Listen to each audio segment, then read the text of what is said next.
On the sweltering night of June 30, 1934, a shadow fell over Germany. A political purge of unprecedented brutality was unleashed, not against a foreign enemy, but within the very heart of the Nazi Party. Adolf Hitler, the newly minted Führer, gave the order for what would be forever known as the Night of the Long Knives. It was a cold-blooded cleansing, an assassination campaign targeting hundreds of fellow Nazis whom he suspected could one day become political rivals. At the heart of this storm, standing as the primary target, was the Sturmabteilung, SA, the Nazi Party's paramilitary wing. With its 4 million loyal stormtroopers, the SA had been the brutal engine that powered Hitler's rise, the street-brawling thugs who had helped him seize control of Germany in the early 1930s. Now, they were deemed a liability, a threat. Hitler harbored a deep and growing paranoia that his old friend and comrade, Ernst Röhm, the charismatic and ambitious leader of the SA, was plotting a coup. Röhm envisioned a second revolution where his SA would absorb the German army, making him the most powerful military figure in the nation. This was an ambition Hitler could not tolerate. As whispers of the impending purge reached the ears of the SA, thousands of its members, sensing betrayal, took to the streets in protest on the night of June 29, 1934. Their defiance sealed their fate. With a face described as pale as chalk, a mask of grim determination, Hitler personally flew to Bad Wiessee and ordered the arrest of Röhm. The SA leader was given a stark choice: commit suicide with a pistol left in his cell, or be executed.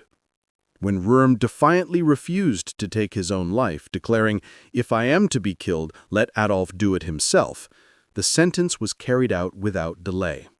He was shot dead in his prison cell.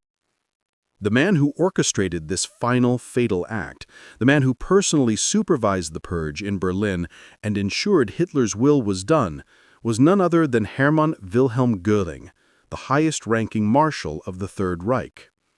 This begs the question, what was it about this man, this decorated World War I flying ace, that earned him the absolute trust of the Führer, entrusting him with such a pivotal and bloody task? And, in a twist of historical irony, how did Göring, a man standing at the pinnacle of power, second only to one with authority over millions, find himself branded a traitor by that very same Führer, narrowly escaping the same fate as the man he had helped eliminate just over a decade earlier?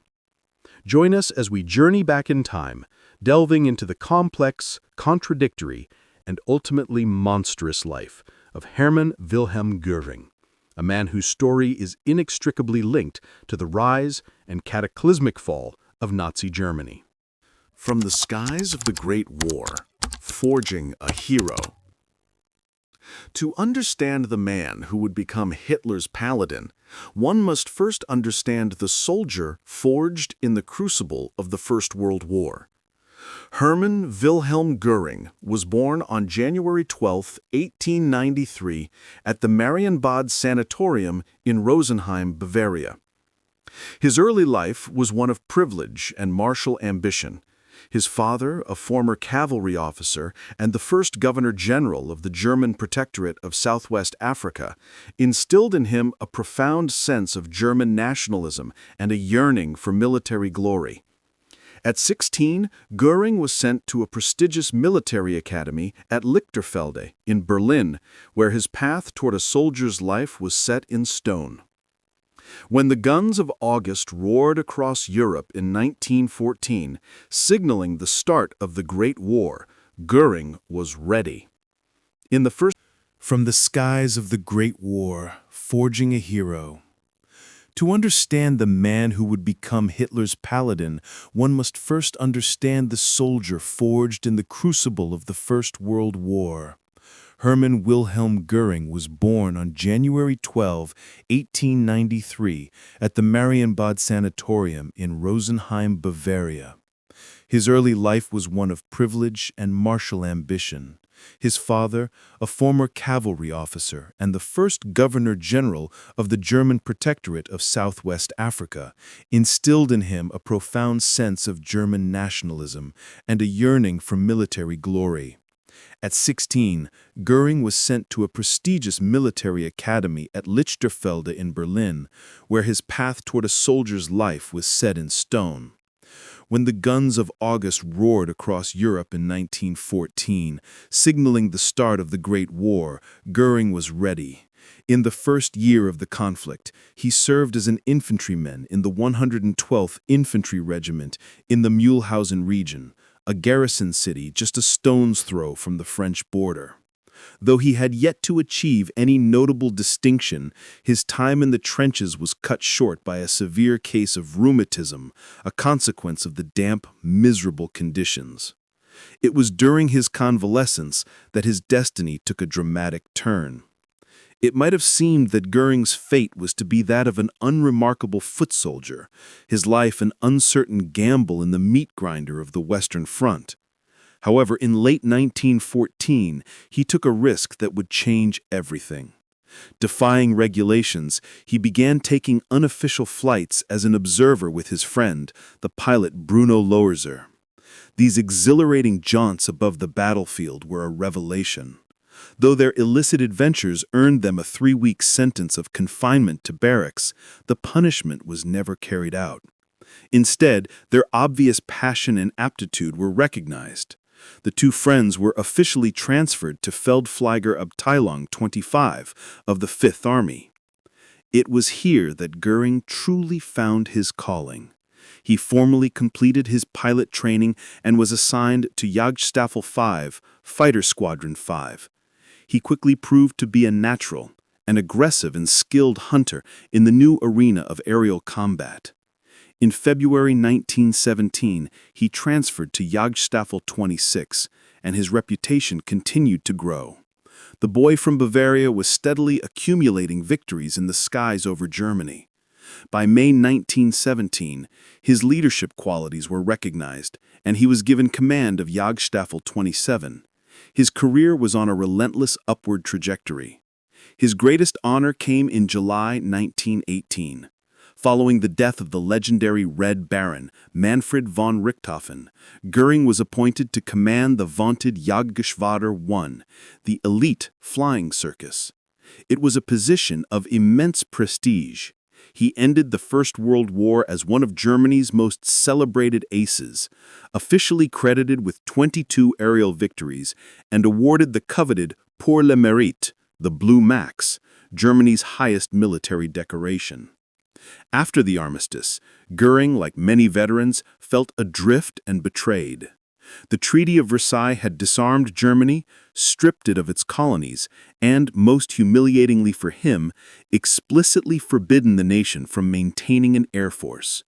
He briefly remained in aviation, performing as a stunt pilot in air shows and flying private charters in Denmark and Sweden. But the millions of marks he earned from this work could not satisfy the ideological hunger of a proud, patriotic soldier who felt his nation had been stabbed in the back. Germany was broken, and Hermann Göring was searching for a savior. The path to damnation, answering Hitler's call. While Hermann Göring is remembered as a titan of the Nazi regime, his awakening to the cause was remarkably simple, almost mundane. In 1922, while attending a protest against the Treaty of Versailles in Munich, Göring heard a speech by a charismatic, fiery orator named Adolf Hitler. For us today, it is difficult to fully comprehend the magnetic, almost hypnotic pull of Hitler's rhetoric. But in the context of post-war Germany, a nation racked by economic collapse, hyperinflation, political chaos, and a profound sense of national humiliation, the path to damnation, answering Hitler's call. While Hermann Göring is remembered as a titan of the Nazi regime, his awakening to the cause was remarkably simple, almost mundane. In 1922, while attending a protest against the Treaty of Versailles in Munich, Göring heard a speech by a charismatic, fiery orator named Adolf Hitler.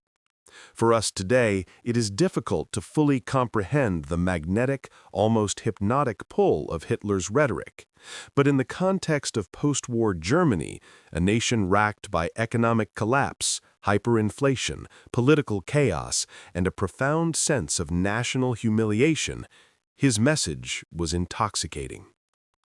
Hitler painted a vivid picture of a future Germany, reborn and powerful, a nation that would rise from the ashes to become the master of the world. He gave the German people a narrative for their suffering, blaming Jews, communists, and the November criminals who had signed the armistice.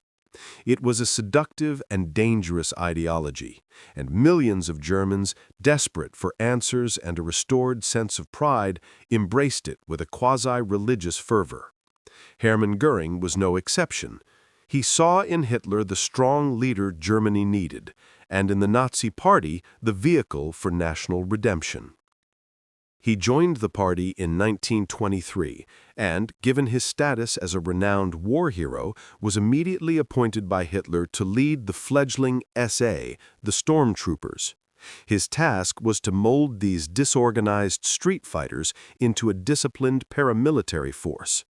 He took part in the infamous Beer Hall Putsch of November 1923, an ill-fated attempt to seize power in Bavaria. During a firefight with police, Göring was severely wounded, shot in the groin and thigh.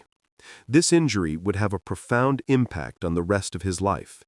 Smuggled out of the country, he was treated for his wounds and, to manage the excruciating pain, was administered morphine.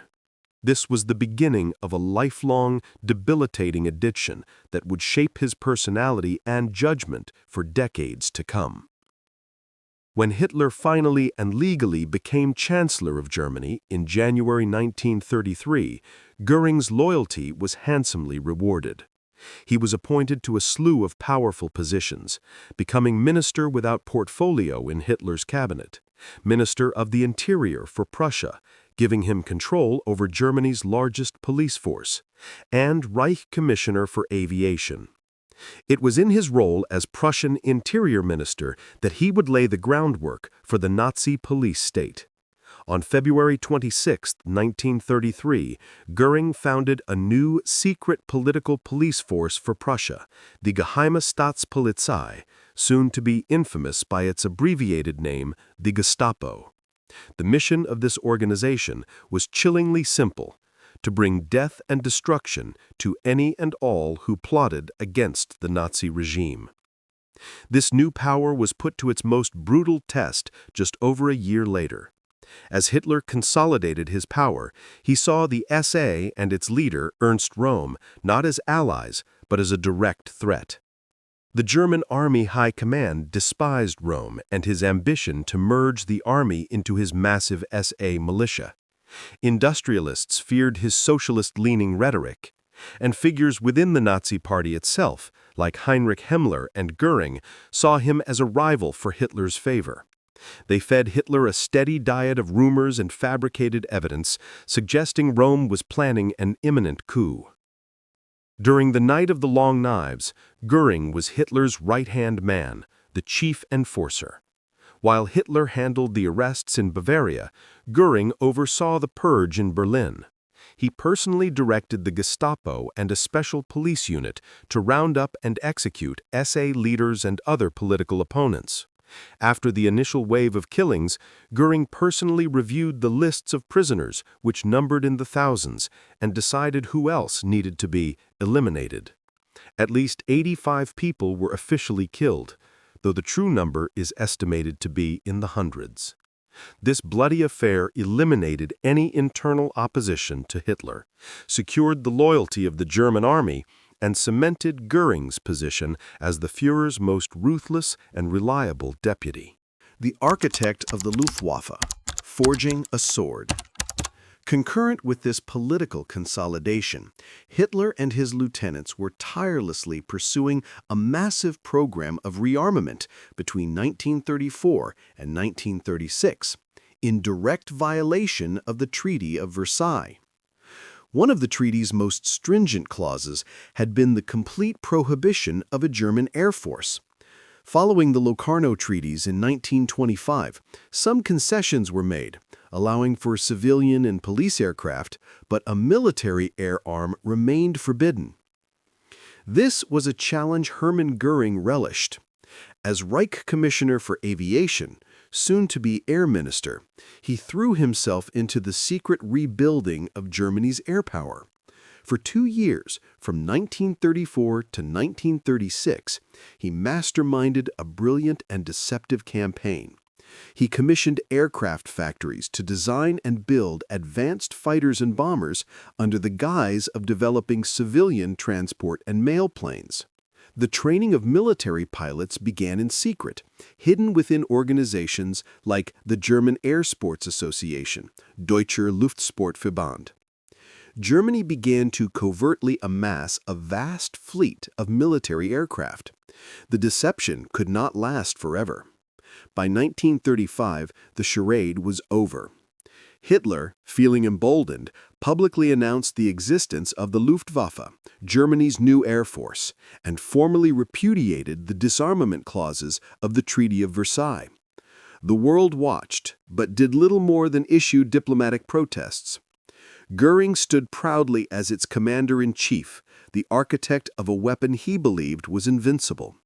He poured enormous resources into the Luftwaffe, championing innovative technologies and doctrines. He oversaw the development of iconic aircraft like the Messerschmitt Bf-109 fighter, the Junkers U-87 Stuka dive bomber, and the Heinkel He-111 medium bomber. The Luftwaffe was not built for strategic long-range bombing, but as a tactical weapon, designed to work in close coordination with the Army's armored divisions, the core of the new doctrine of Blitzkrieg, or lightning war. The Spanish Civil War provided the perfect testing ground. Göring dispatched the Condor Legion, a force of Luftwaffe aircraft and personnel, to fight alongside Francisco Franco's nationalists. Here, in the skies over Spain, German pilots honed their skills, tested their new machines, and perfected the terrifying tactics of dive bombing and aerial ground support, most infamously demonstrated in the bombing of Guernica. By the time war finally came to Europe, Göring's Luftwaffe was arguably the most modern, battle-hardened, and feared air force in the world. The zenith of power and the seeds of hubris. On September 1, 1939, the world held its breath as Germany invaded Poland, officially igniting the Second World War. The Luftwaffe was the tip of the spear. As promised, Göring's Air Force annihilated the outmatched Polish Air Force within a matter of days. Stuka dive bombers, with their terrifying Jericho trumpets wailing, spread panic and destruction, paving the way for the advancing panzer divisions. The campaign was a stunning success. 2 days later, Britain and France, honoring their commitments to Poland, declared war on Germany. The early phase of the war was a string of spectacular German victories, and the Luftwaffe was central to every one of them. In the spring of 1940, it played a decisive role in the invasions of Denmark, Norway, the Netherlands, Belgium, and, most stunningly, France. The speed and ferocity of the Blitzkrieg shocked the world.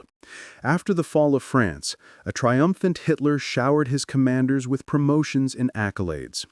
At a special 1940 Field Marshal ceremony, he bestowed upon Göring the unique rank of Reichsmarschall des Großdeutschen Reiches, Reich Marshal of the Greater German Reich. This newly created rank placed him above all other field marshals in the Army and Navy, making him unequivocally the highest-ranking officer in the entire German military. His power was absolute, second only to Hitler himself. He was at the apex of his career, a national hero basking in the glow of victory. It seemed that Hermann Göring's career, like the Third Reich itself, was on an unstoppable upward trajectory. But it was here, at this moment of supreme triumph, that his hubris would lead him and Germany toward the first of a series of catastrophic failures. His first major test came in the summer of 1940. With continental Europe under his boot, Hitler set his sights on Great Britain.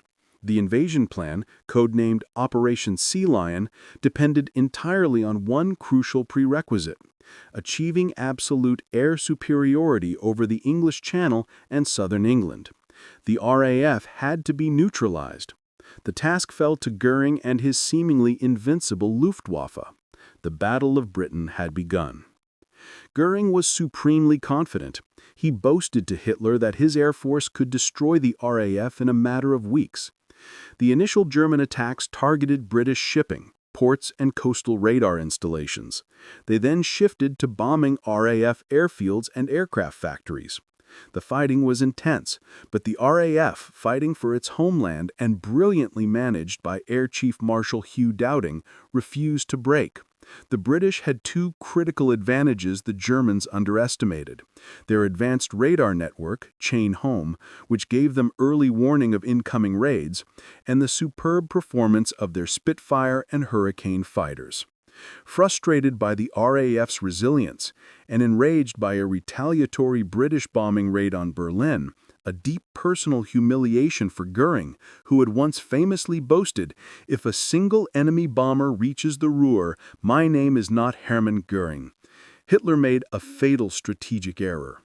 He ordered the Luftwaffe to shift its focus from destroying the RAF to terror bombing British cities, especially London. This campaign, known as the Blitz, was intended to break British morale. While the Blitz caused immense suffering and destruction, it was a strategic gift to the RAF. It gave the battered airfields and command centers a desperately needed respite, allowing them to repair, rearm, and regroup. Göring believed that a massive aerial victory over London would be enough to force Britain to sue for peace, making a costly land invasion unnecessary. He threw his bombers into the fray, but the RAF met them with ferocious resistance.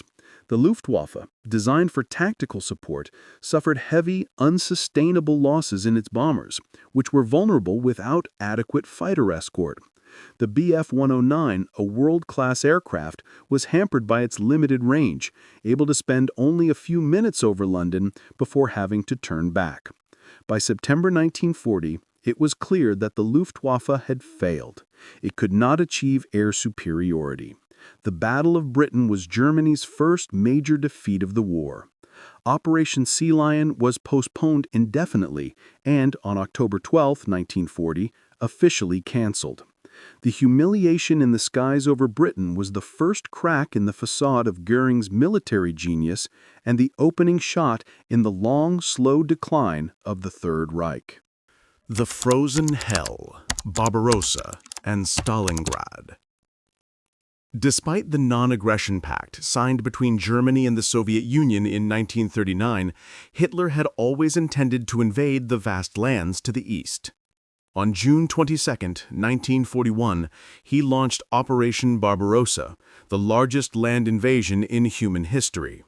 Once again, the Luftwaffe performed brilliantly in the opening stages. In the first month of the campaign, Göring's Air Force destroyed thousands of Soviet aircraft, many of them caught on the ground. With the German armies advancing at a breathtaking pace, Hitler and his high command, including the ever-optimistic Göring, were certain of victory by Christmas. They were so convinced of a swift triumph that they made no serious logistical preparations for a winter campaign. However, the Soviet Union was not France. Its vast territory, immense manpower reserves, and the brutal Russian winter would prove to be formidable foes. By July, the Luftwaffe was down to just 1,000 operational aircraft, and the army had already suffered over 213,000 casualties. The advance slowed. The German High Command chose to focus its main effort on a single objective: the capture of Moscow. The offensive, codenamed Operation Typhoon, initially seemed effective, with German panzers pushing ever closer to the Soviet capital. But then the unpredictable Führer intervened. In a controversial decision, Hitler suddenly ordered Army Group Center to halt its advance on Moscow and divert its powerful panzer units south to assist in the encirclement of Soviet forces near Kiev. While this resulted in a massive tactical victory, the capture of over 600,000 Soviet soldiers, it proved to be a strategic disaster. The delay gave the Red Army precious time to reinforce Moscow's defenses with fresh divisions from Siberia. When the Germans finally resumed their attack on Moscow in October, they were met by stiff resistance, freezing weather, and logistical lines stretched to the breaking point. Lacking proper winter clothing, fuel, and supplies, the German offensive ground to a halt in the snows outside the city. The defeat at Moscow was a devastating blow, and though it was Hitler's decision that caused it, the failure of the Luftwaffe to sustain the army was seen as another mark against Göring. This series of setbacks, however, would pale in comparison to the catastrophe that was about to unfold. On August 23, 1942, the German Sixth Army reached the city of Stalingrad on the Volga River. The battle for the city, which bore Stalin's name, began with a massive bombing campaign by the Luftwaffe that reduced much of it to rubble. But in November, in a brilliant strategic counteroffensive named Operation Uranus, 3 Soviet army groups encircled and trapped the entire German Sixth Army, parts of the 4th Panzer Army, and allied Romanian units, some 300,000 men in total, cutting them off completely from outside help. The German commanders on the ground knew their only hope was to attempt a breakout, but Hitler forbade it. It was at this critical juncture that Hermann Göring made the most disastrous promise of his career. He assured Hitler that his Luftwaffe could supply the trapped army by air, delivering a minimum of 300 tons of supplies every single day. Based on this boastful, baseless guarantee, Hitler ordered the Sixth Army to stand fast and fight to the last man. It was a fantasy. The Luftwaffe was overstretched, exhausted, and lacked the transport aircraft to accomplish such a monumental task, especially in the face of the brutal Russian winter and a resurgent Soviet Air Force. Despite the heroic efforts of some aircrews, the airlift was a catastrophic failure. On its best days, the amount of supplies delivered never exceeded 120 tons. The men in the Stalingrad pocket were doomed. They ran out of food, ammunition, and medical supplies. 18,000 wounded soldiers lay in makeshift hospitals without bandages or medicine. In response to their desperate pleas, all they received from high command were radio messages screaming, "Surrender is forbidden." The fighting in the frozen, ruined city was savage beyond belief. But the end was inevitable. The commander of the Sixth Army, newly promoted to Field Marshal Friedrich Paulus, found himself torn between his duty to obey his mad Führer and his responsibility to save his surviving men from total annihilation. On February 2, 1943, the last remnants of the glorious Sixth Army surrendered to the Red Army. Of the nearly 300,000 men who had been encircled, only 91,000 were left to be marched into captivity, including 24 generals. They were starving, frostbitten, and broken. Of those 91,000, only around 6,000 would survive the horrors of the Soviet prison camps to see Germany again. The promise made by Hermann Göring directly led to the destruction of an entire German army, a turning point on the Eastern Front from which the Third Reich would never recover. The Götterdämmerung, a Reich in ashes. After the Stalingrad disaster, Hitler's faith in Göring was irrevocably shattered. The Reich Marshal's reputation continued to plummet as the strategic situation worsened. The combined might of the British and American air forces was now ascendant. Huge fleets of bombers began to systematically pound German cities and industrial targets day and night. Göring's promise that no enemy bomb would fall on the Reich was now a bitter nationwide joke. In early 1944, the balance of power in the air shifted decisively. The introduction of the American P-51 Mustang, a long-range fighter capable of escorting bombers all the way to Berlin and back, spelled doom for the Luftwaffe. From that point on, the German Air Force began to suffer losses from which it could not recover. By late 1944, relentless Allied bombing of oil refineries and transportation networks had crippled the German war machine. The German people, cowering in bomb shelters, blamed Göring for his failure to protect the homeland. Hitler, disgusted and disappointed, began to exclude him from key military conferences, though he allowed him to retain his titles and command of the Luftwaffe. In reality, Göring had become a marginal figure. He retreated from his responsibilities, immersing himself in a world of opulence, hunting trips, and his vast, looted art collection. He grew obese and spent much of his time in a morphine-induced haze, a grotesque caricature of the dashing war hero he once was. He had lost the trust of his Führer and the respect of the German people. As Soviet armies closed in on Berlin in the final apocalyptic days of the war, Hitler's efforts to organize a defense for the city became increasingly delusional. On April 22, 1945, during a furious tirade in his underground bunker, Hitler, for the first time, openly admitted that the war was lost. He announced his intention to remain in Berlin until the end and then take his own life. This news reached Göring at his mountain retreat in Berchtesgaden. He recalled a decree Hitler had issued back in 1941, shortly after the invasion of the Soviet Union. That decree had officially designated Hermann Göring as Hitler's successor. Crucially, the decree also stipulated that if Hitler ever became incapacitated or lost his freedom of action, Göring was fully empowered to act on his behalf as leader of the Reich. Göring convened his advisors. They all agreed on the legal interpretation. Hitler's decision to remain in Berlin to die was a clear indication that he was no longer capable of governing. Therefore, according to the 1941 decree, the responsibility to take power now fell to Göring. On April 23, 1945, Göring drafted a carefully worded telegram to the Führer. In it, he respectfully asked Hitler to confirm that he should assume leadership of the nation. He added a critical ultimatum.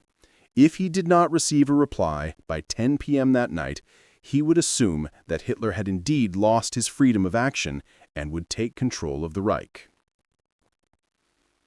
When the telegram arrived in the Führer bunker, Hitler, prodded by rivals of Göring like Martin Bormann, exploded in a paranoid rage. He saw the telegram not as a legalistic inquiry, but as a treasonous ultimatum, an attempted coup. He flew into a fury, screaming about betrayal and ingratitude. Immediately, he stripped Göring of all his offices, titles, and honors, and ordered his arrest. In his final political testament, written just before his suicide, Hitler formally expelled Göring from the Nazi Party and rescinded the succession decree. He named Grand Admiral Karl Dönitz as his successor, President of the Reich and Supreme Commander of the Armed Forces. As the Third Reich crumbled into dust, its second most powerful figure, now branded a traitor, surrendered to American forces on May 9, 1945. The final performance, Nuremberg and the Cyanide Capsule. On November 20, 1945, the largest trial in history began in the city of Nuremberg. The International Military Tribunal, established by the victorious Allied powers, put the surviving senior leadership of Nazi Germany on trial for war crimes and crimes against humanity. Every major figure of the regime still alive was brought before the court to answer for their actions. Hermann Göring was the highest-ranking defendant, the star attraction in the dock. Weaned off his morphine addiction in captivity, he appeared in court lucid, intelligent, and utterly unrepentant. He dominated the proceedings, cross-examining witnesses, challenging the prosecutors, and delivering long, defiant speeches defending the actions of the Third Reich. He saw the trial not as a forum for justice, but as his final stage, a last opportunity to defend his Führer and his ideology before the eyes of history. For many, his performance was a chilling display of articulate, unremorseful evil. The evidence against him was overwhelming. His signatures were on documents ordering the persecution of Jews, the establishment of concentration camps, the plunder of occupied territories, and the execution of prisoners of war. His guilt was beyond doubt. He was found guilty on all 4 counts: conspiracy to wage aggressive war, crimes against peace, war crimes, and crimes against humanity. Like many of his co-defendants, he was sentenced to death by hanging. But Hermann Göring would deny his captors their final victory. He believed that being hanged like a common criminal was an unfitting end for a Reich Marshal. He petitioned the court to be executed by firing squad, the honorable death of a soldier. His request was denied.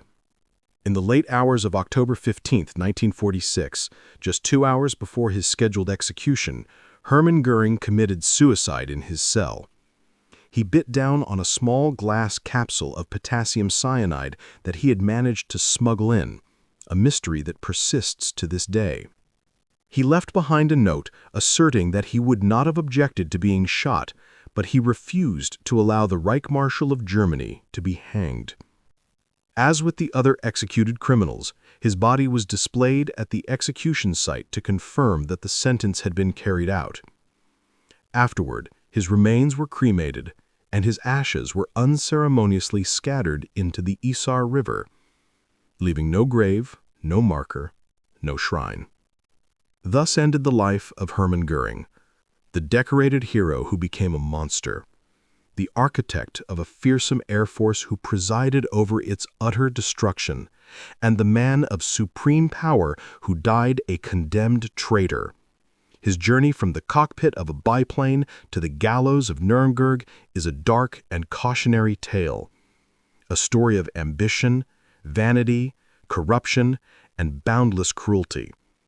A life that perfectly mirrored the spectacular rise and deservedly ignominious fall of the criminal regime he so eagerly served.